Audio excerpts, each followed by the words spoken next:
5배 크죠? 인구는 우리나라보다 적죠?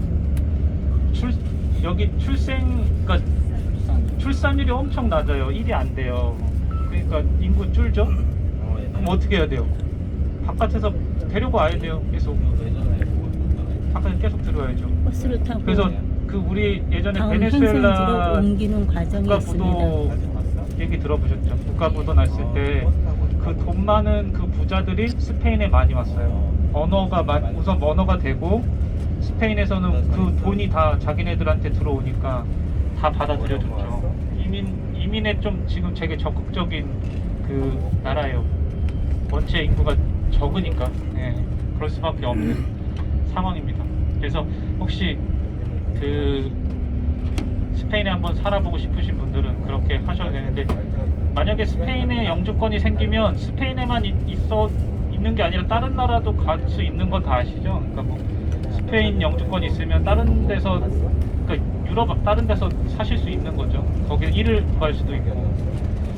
그리고 혹시 워킹 홀리데이라고 들어보셨는지 모르겠어요. 워킹 홀리데이가 뭐냐면 이제 젊은 친구들 이제 일하고 그 돈으로 뭐 여행도 하고 이런 건데, 우리나라랑 맺어놓은 나라가 여러 나라가 있거든요. 호주 있고 캐나다 있고 일본 있고 뭐 영국도 있고 뭐 여러 나라 있는데, 스페인이 2019년인가에 그 워킹홀리데이를 했어요. 그래서 그 워킹홀리데이 비자 받으면 스페인에서 머물 수 있거든요. 머물 수 있어서 젊은 친구는 만 30살까지일 거예요. 만 30살까지. 그래서 하면은 스페인 오셔갖고 이제 거주하면서 그 비자가 나오죠.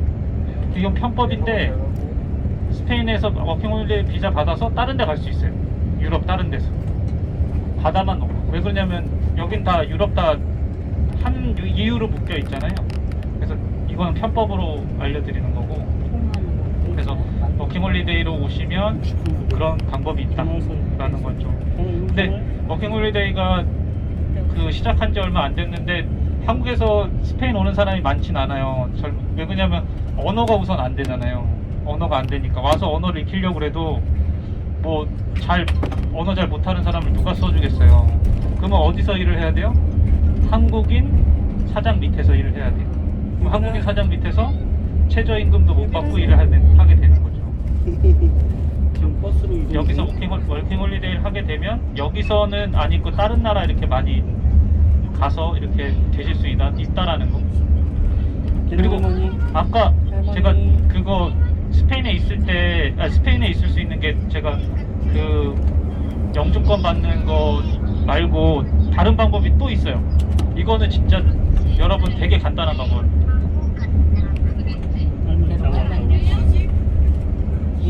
시집, 잘 들려.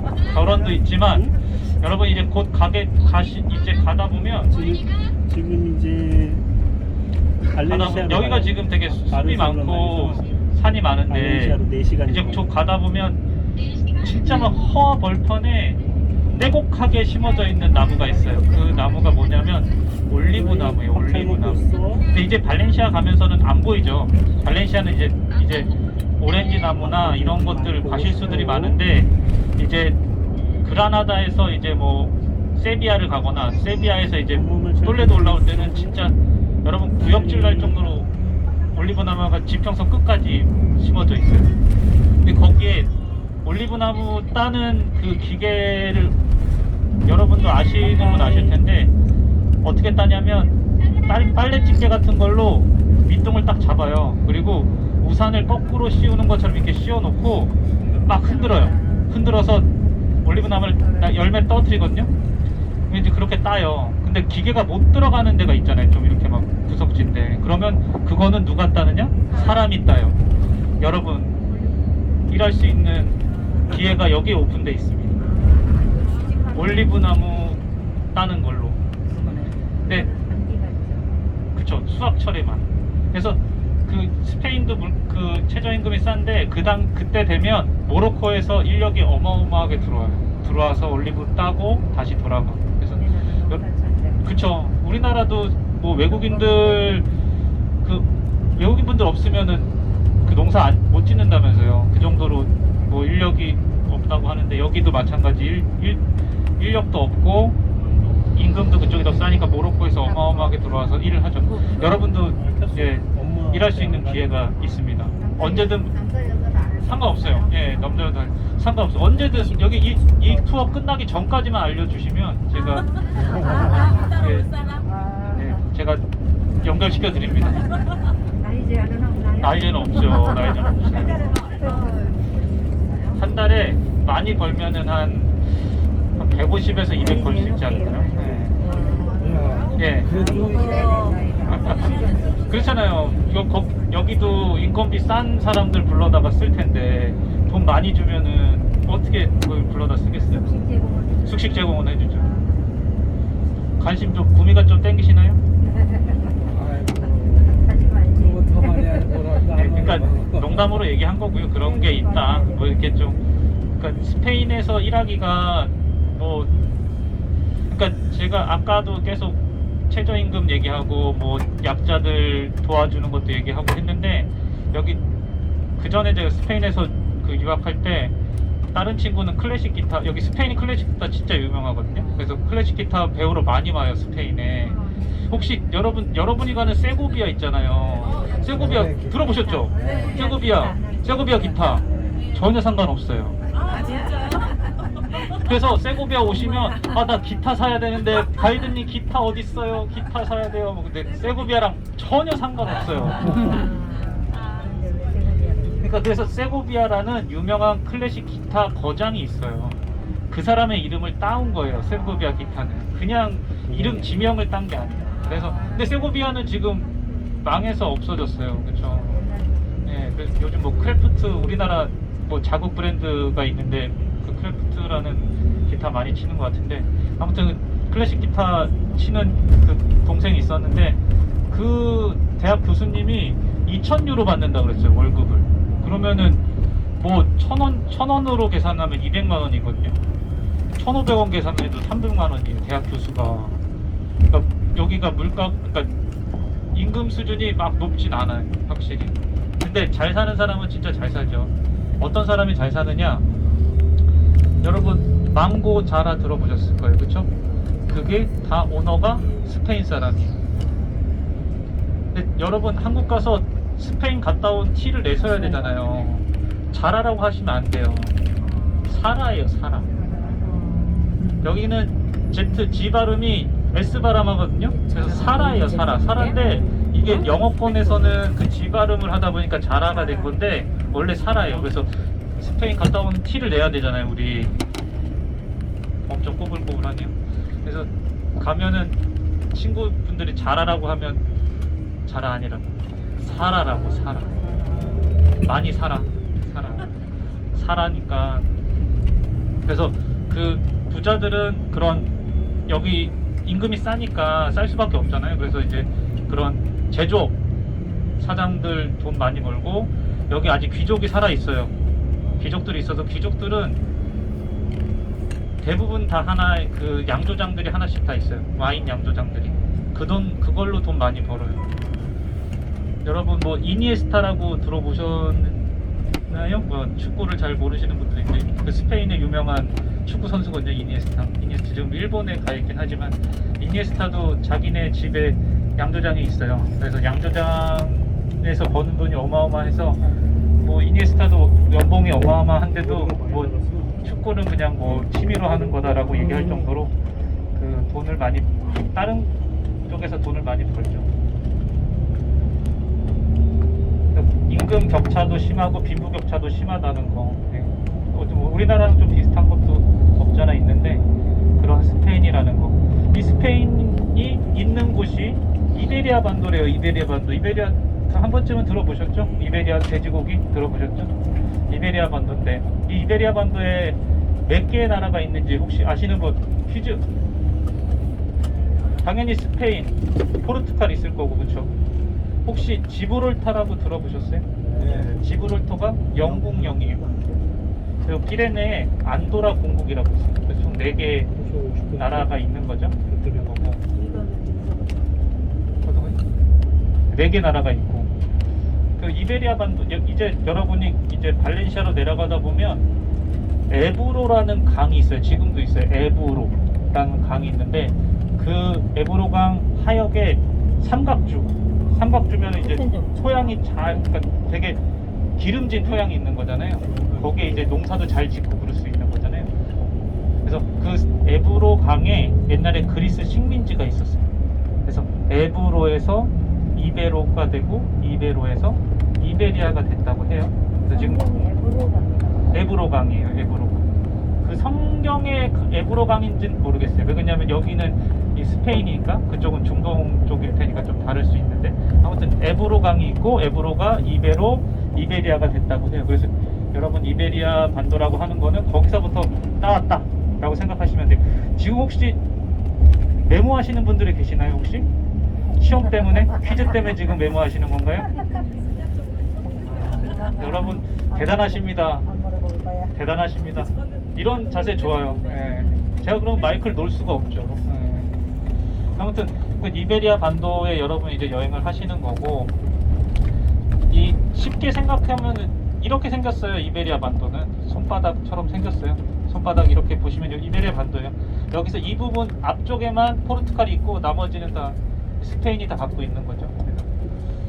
여러분이 이제 여기 손바닥 이쪽 엄지 쪽에 계시다가 이제 따라서 해안가 따라서 이제 내려가시는 거예요.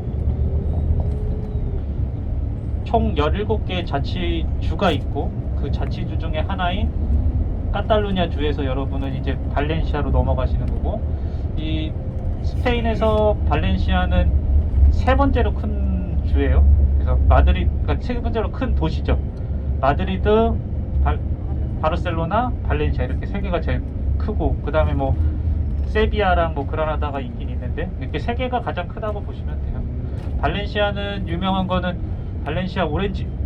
여러분 뭐 캘리포니아 오렌지가 유명하다고 생각하시는데 캘리포니아 오렌지보다 발렌시아 오렌지가 훨씬 유명하고 훨씬 전 세계 생산량도 많고 합니다. 그래서 발렌시아 오렌지를 드시고 싶으신 분들은 이따가 이제 휴게소에서 제가 주문해 수모대 나랑 하거든요. 수모대 나랑한데 제가 시켜드릴게요. 한 3유로 정도 할 거예요. 3유로 하는데 시키면 바로 거기서 짜서 바로 줘요. 그래서 상당히 맛있어요. 한번 시켜서 드셔보세요.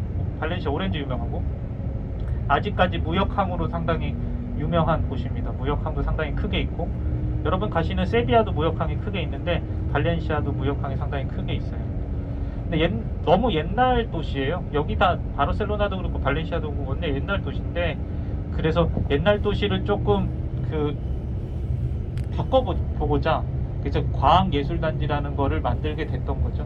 나중에 이제 그 과학예술단지도 뭐 발렌시아 가면 보시게 될 텐데, 그러니까 저희가 발렌시아가 프로그램엔 없어요. 아예 하나도 없죠. 프로그램 보시면 발렌시아 없어요. 아예 그냥 저녁에 밥 먹고 자는 게 끝이거든요. 그래서 발렌시아가 세계 3대 아니 스페인 3대 도시라는데 그냥 잠만 자고 하기 좀 그렇잖아요. 그리고 기독교 신자분들은 어떻게 보면 좀 의미가 깊을 수도 있는데 거기에 이제 성배가 있는 발렌시아 대성당도 있고, 어디 가서 그 성배를 보실 수가 있어요. 여러분이 성찬에서 썼던 그런 것도 있고, 거기 세라믹 박물관도 예쁘고, 그리고 그래피티라고 들어보셨는지 모르겠는데 그래피티도 되게 유명하거든 발렌시아. 잠시만요. 내가 왜 막히지?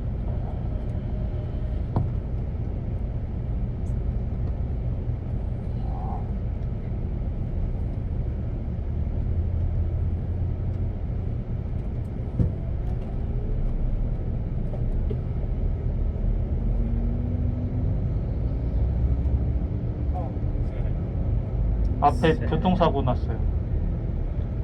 그래서 시간이 평소보다 조금 더 걸릴 것 같네요.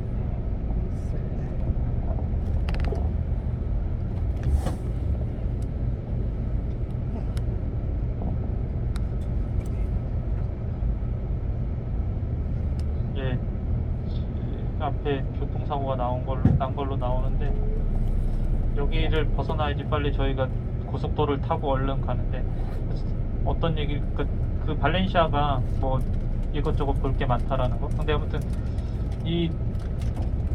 여러분 이베리아 반도라고 제가 말씀을 드렸고, 여기 이베리아 반도의 원래 옛날 조상들이 누구냐면 북아프리카에서 넘어왔대요. 북아프리카. 그래서 북아프리카에서 넘어온 이베리아인들, 그리고 기원전 10세기경에 켈트족들이 걸어서 피레네 산맥을 넘어서 왔대요. 그래서 켈트족, 이베리아인, 그리고 켈티베로족, 켈티족과 이베리아인들의 혼혈이죠.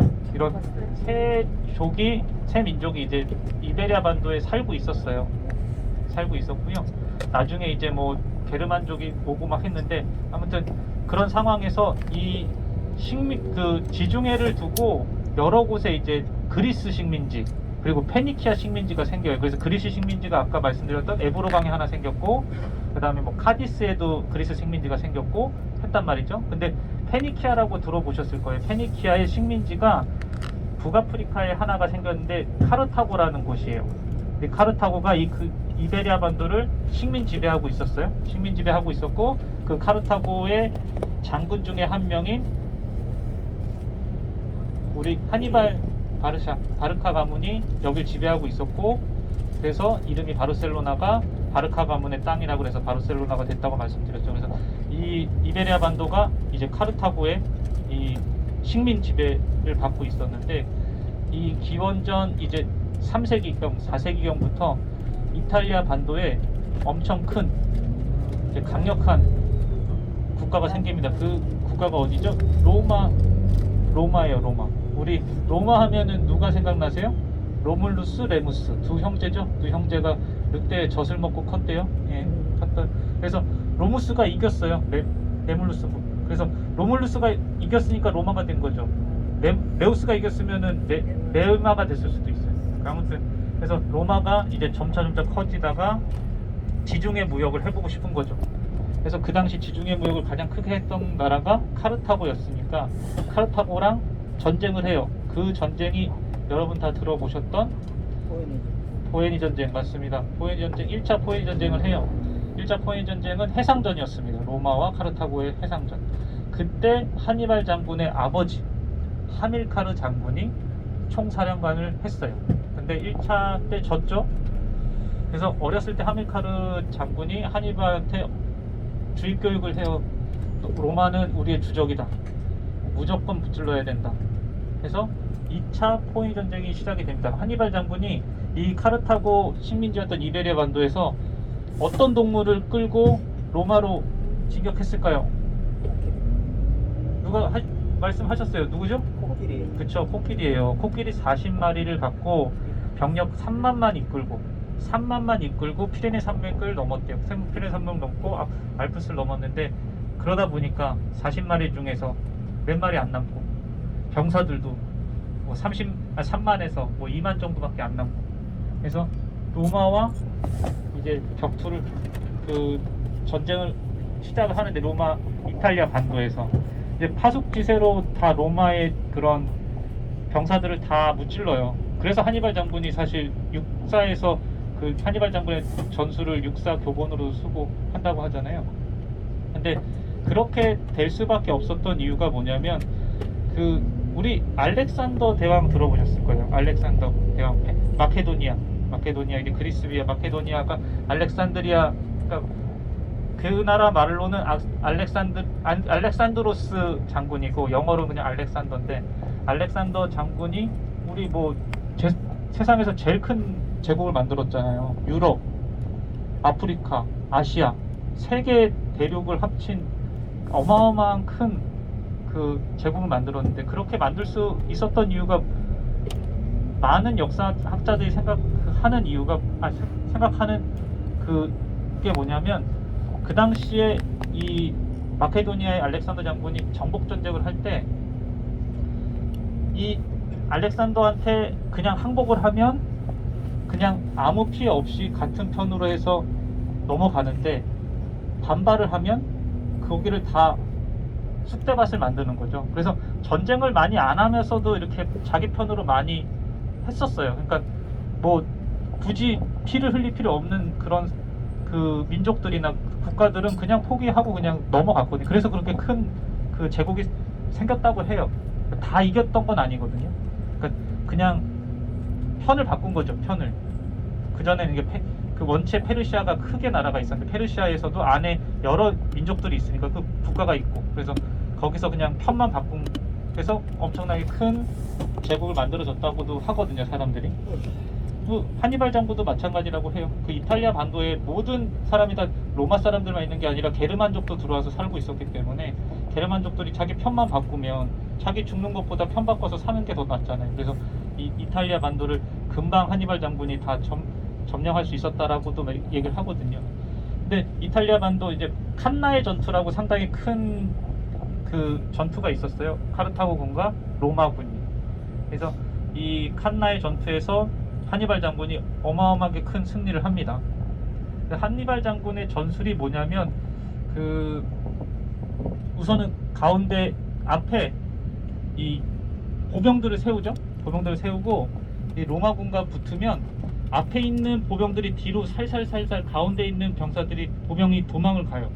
도망을 가면 이 로마군은 승기를 잡았다고 생각하고 막 들어오겠죠. 들어오면 그때 이제 기병들을 가지고 테러를 막고 선멸전을 들어가는 거예요. 근데 이게 비슷한 게 우리 몽골에도 이런 전술을 많이 썼어요. 망구다이라는 전술. 망구다이가 뭐냐면 그 붙었을 때 기병들이 도망가요. 도망가면서 이 적군들을 끌어들이는 거죠. 승기를 잡았다고 끌어들이면 그때 이제 테러를 막고 이제 선면전을 했던 게 몽골의 대표적인 전술이거든요.